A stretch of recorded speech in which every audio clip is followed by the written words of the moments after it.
Guess what? It's the last award of the evening. Woo.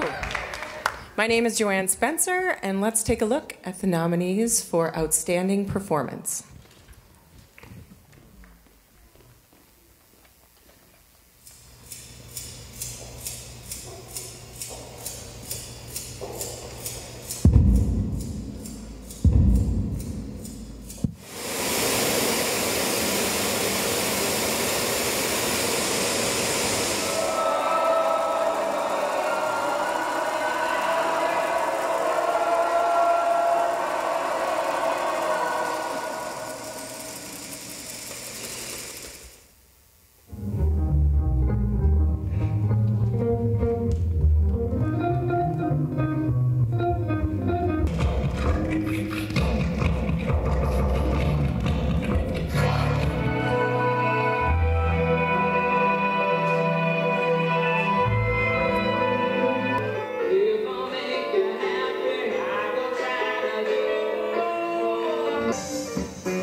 Aren't they wonderful? The panel loved these nominees because of their wide variety and strong themes. There were dances about history and current events. There were dances that were educational as well as entertaining, and pieces that incorporated mass group choreography and quiet, small, solo details. We were moved by stories of the Black experience on stage and on ice, and we were focused on themes, pieces that had themes of migration and the transmission and loss of culture. Each piece had a cohesiveness and a whole with lots of many moving parts, and through our deliberations through the year, we came back to these dances again and again and again. We've picked 2 awardees in this category, and the first, I have a little thing to say about each one, so after you gasp and figure out what it is, you gotta keep listening to what I'm going to say.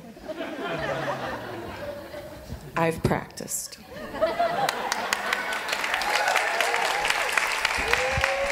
The first nominee, the first awardee in this category, was a genre-breaking piece set in an ice skating rink in North Minneapolis.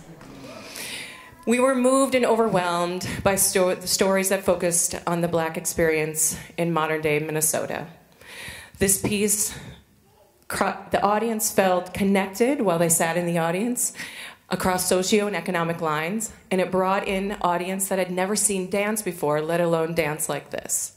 There was folk dance, modern dance, ice dance, beautiful vocal performances, and theatrical themes that were poignant and moving. The 2015 genre-breaking awardee goes to Quiet as It's Kept by Brownbody.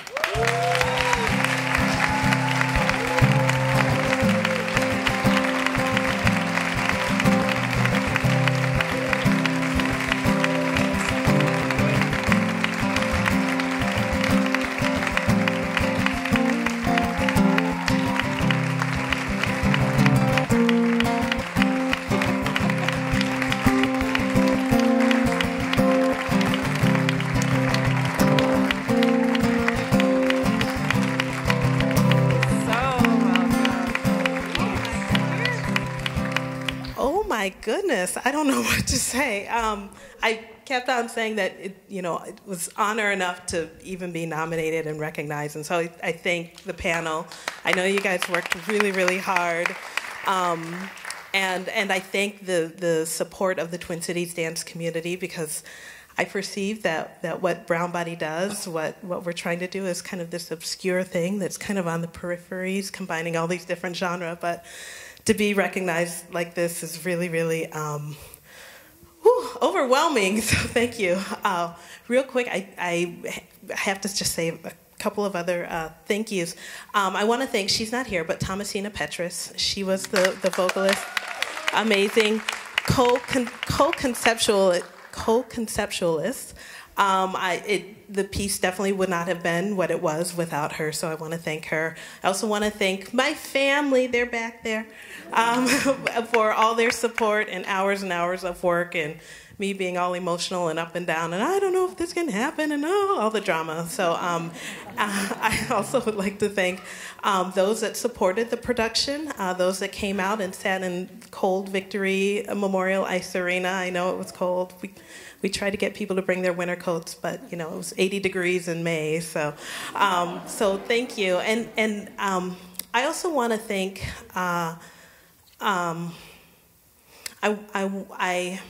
Okay, how do I want to say this? I want to thank the ability, or I guess the openness that people have embraced Brownbody and the work that we're trying to do. Brown bodies on the ice, and continuing to break down those boundaries and those supposed misconceptions of what it means to be able to enter certain spaces that have traditionally excluded certain folks. So, doing something different, I definitely appreciate the support and the recognition. Thank you.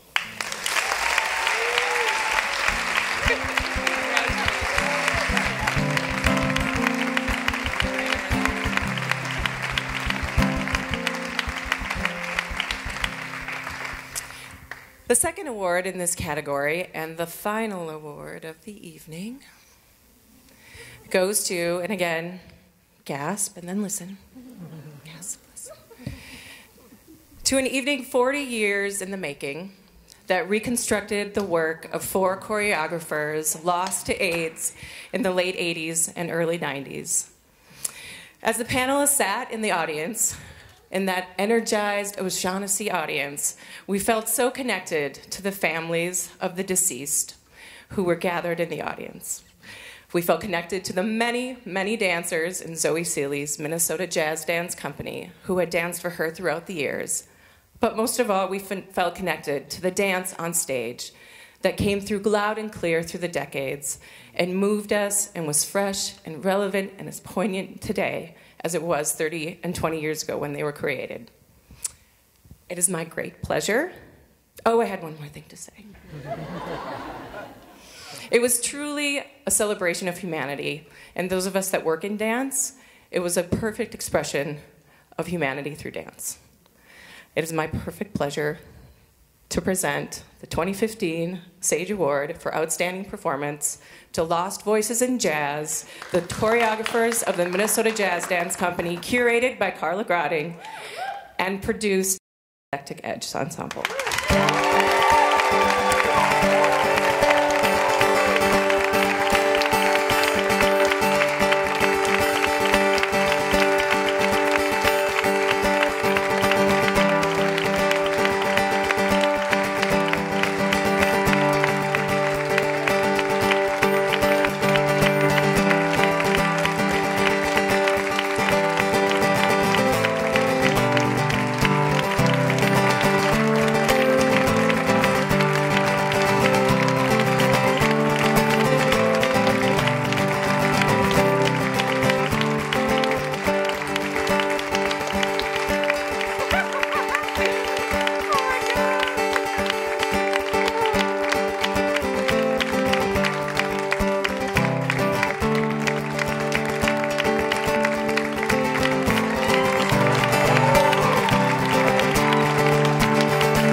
you so much to the panelists and this incredible dance community for giving us this honor. Karla and Zoe came to me over 2 years ago with the seed of the idea of Lost Voices and honoring these great choreographers, an incredible jazz company. And I had to leap at that opportunity to have Eclectic produce it, and was honored and knew that this was a piece to be honored. It has been such an outstanding road to travel with these incredible women on producing Lost Voices. Thank you to the O'Shaughnessy Theater and tech crew, production managers, front of house that gave us such a wonderful home. Thank you to Perimeter Productions for recording so many hours of rehearsals and putting together outstanding videos that tied everything together. My incredible dancers in Eclectic Edge Ensemble. You humble me, you take my breath away, and the incredible guest artists that we brought in that either made their way back to Eclectic or were able to work with you for the first time. A wonderful light designed by Wu Chen. And Danny Bercheski, who made his way to perform in Lost Voices, who pulled me into jazz dance. And my greatest mentor, Zoe Seeley, who has kept me in jazz dance and has been by my side for 15 years for every production that I've ever done. And my wonderful family and husband and parents who make costumes and edit music and fold programs and all of that. And finally, incredible Karla Grotting for her wonderful work on this piece and being my partner in so many projects and hopefully many more. To Karla.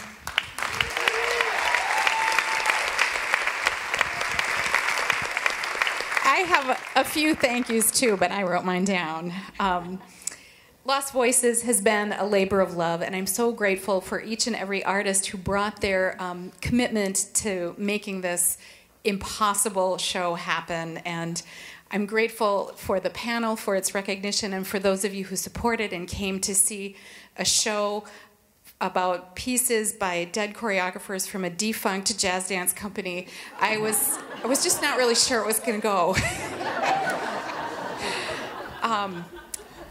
I'd like to give special mention to Perimeter Productions, Michelle Blanchard and Caitlin Hamill, for their thoughtful and brilliant storytelling, and to the many people who gave us very personal interviews and allowed us to tell the story through firsthand sources.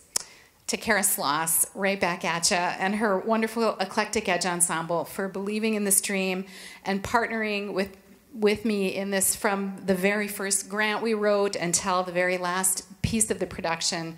I'm so grateful for your support, and it wouldn't have happened without you. Of course, this was a true tribute to the legendary Zoe Seeley. I didn't expect her to be standing next to me. I was reading this. Act surprised. And her groundbreaking work as founder and director of the Minnesota Jazz Dance Company, which existed from 1975 to 1908. She has devoted herself to the form of American concert jazz dance and has trained and touched so many of us in the dance community with her efforts. She hand-selected the 4 choreographers that we featured in the Lost Voices project to set their original works on her company. Lost Voices honored the artistry of William Herron, Jeffrey Mildenstein, Clarence Teeters, and David Voss.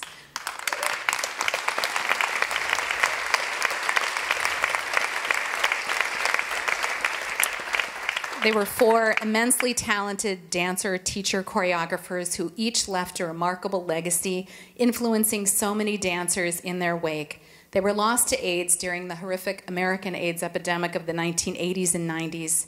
They are irreplaceable. We cannot forget them, and we cannot forget that our battle against HIV/AIDS is not over. This year, Minnesota had 307 new cases. I hope you will help me in supporting organizations like our partners, Open Arms Minnesota and the Aliveness Project, in doing the important work to support people living with HIV/AIDS and in education, testing, and in the prevention of HIV/AIDS.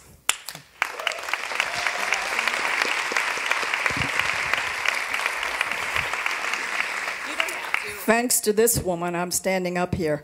I was not planning to be up here. I did not want to take any of the credit away from these two fabulous women over here that put this project together. I cannot thank them enough for their time, their talents, their energies, and boy, it was a real blast for the past for me that I cannot even describe. Thank you all who were a part of this. From the bottom of my heart, thank you very much.